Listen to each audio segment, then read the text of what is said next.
পতিতাবৃত্তি, মাদক কারবারি ও অস্ত্র পাচারের অভিযোগে গ্রেপ্তারকৃত রেফারি দায়িত্ব পেয়েছে মেসি ও লামিনদের ফাইনাল ম্যাচে রেফারিংয়ের।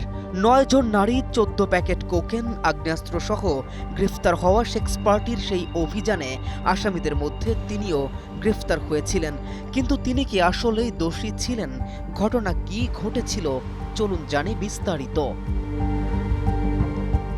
বিশ্বকাপের ফাইনালে আর্জেন্টিনা ও স্পেনের মতো দুই শক্তিশালী দলের লড়াই পরিচালনার দায়িত্ব পেয়েছে স্লোভেনিয়ার 46 বছর বয়সী রেফারি স্লাভকো ভিনচিচ। নিউ জার্সির মেটলাইফ স্টেডিয়ামে অনুষ্ঠিতব্য এই ম্যাচে তার সহকারী হিসেবে থাকবেন স্বদেশি টমাস ক্লাঞ্চনিক ও আন্দ্রাজ কোভাচিচ। চতুর্থ রেফারির দায়িত্ব পালন করবেন জর্ডানের আদম মাখাদমে, আর রিজার্ভ সহকারী হিসেবে থাকবেন মোহাম্মদ আল কালাফ।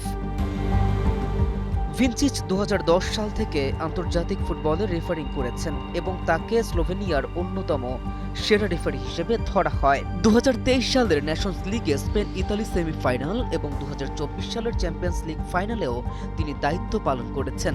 2022 বিশ্বকাপে আর্জেন্টিনা, সৌদি আরব ও ইংল্যান্ড ওয়েলস ম্যাচ পরিচালনার পর 2026 আসরে ব্রাজিল, মরক্কো, জর্ডান, আলজেরিয়া ও মেক্সিকো ইকুয়েডর ম্যাচেও বাঁশি বাজিয়েছেন।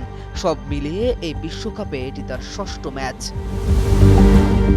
মজুক বিরাট কারবার, জিতে নাও ফ্যামিলি কার, স্পোর্টস বাইক ছাড়াও লক্ষ লক্ষ নিশ্চিত গিফট। তবে তার ক্যারিয়ারে একটি বিতর্কিত অধ্যায়ও আছে। 2020 সালে বসনিয়া ও হার্জেগোভিনায় পুলিশের এক অভিযানে তিনি অভিযুক্ত এলাকায় উপস্থিত থাকায় তাকে আটক করা হয়েছিল।